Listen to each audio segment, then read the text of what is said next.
Well, hello from the middle of nowhere in New Mexico. Not terribly sure where I am. I'm in the beautiful Hondo Valley. Gorgeous drive. Don't think I've been here before. I'm heading to Ruidoso, which I have been through before. I was here about 15 years ago or so. En route to Tucson, Arizona. I'll be speaking in Green Valley, Tucson, and Phoenix over the next week. Just left home about Saturday afternoon. It was really late when I got out of there. It was probably 8 o'clock in the evening before I left Deep River. And I've been on the road for about 5 days now. Brutal weather. I only made it about 3-4 hours away from home, and I had to pull over in Ontario and just sleep for a while in the van and just sleep through the bad weather. It was just horrible. And so then I went from there, went across to Michigan, met up with Doug Sharp, Rich Gear, and Dan Jansen, all the guys from Revolution Against Evolution TV show in Michigan. And Dan Jansen, of course, wants to start a creation museum in Michigan. So we met with that and brainstormed over that, watched the Super Bowl game, and Rich very kindly gave me a bed and a shower that night. And then I went on through to brutal driving throughout Michigan into Indiana, 30 miles an hour, unbelievably icy roads. I probably saw 40-50 cars in the ditch, numerous pileups. It was really bad. Oh look, elevation 6,000 feet. No wonder the van's having a hard time pushing through here. Anyway, once I got through that, I managed to get to Professor M.E. Clark's house, and that was nice meeting up with him and his wife again. We'll be heading to Glenrose later on to do some research down there, so that was nice. Spent the time with them.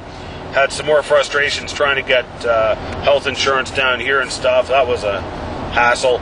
So anyway, I'm heading through the mountains right now. Went on through, slept in the van one night, and went on through to Crosbyton, Texas. Met up with Joe Taylor and the folks at Mount Blanco Fossil Museum. That was good to see them again, meet up with friends, and see how things are going over there, and talk with them for a while. And then I hit the road. And one of the nice things I like doing on these long drives, and one of the reasons I like long drives so much, is aside from the spectacular scenery, you get to do a lot of geological studies and rock cuts and stuff like that. I like to call it 60-mile-per-hour geology. And so en route to the New Mexico border, got as far as just before the New Mexico border, I got pulled over by a Texas state trooper.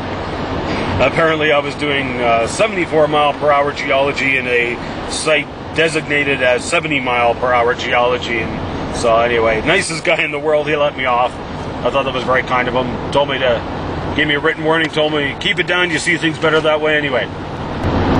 So cutting through the mountains now, I just came through Roswell. That was awesome.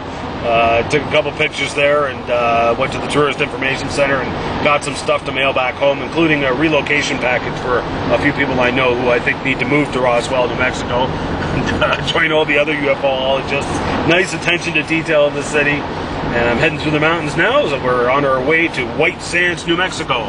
Been 15 years since I've been there, so that'll be nice to see that place again.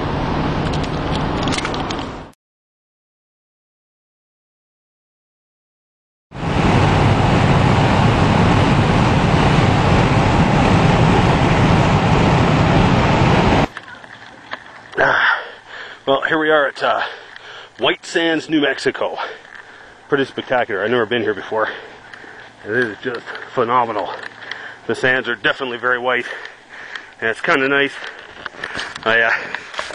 You leave Illinois, and left Illinois. It was 9 degrees Fahrenheit.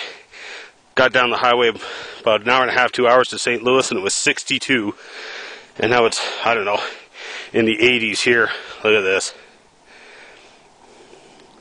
Unfortunately, film can't capture it.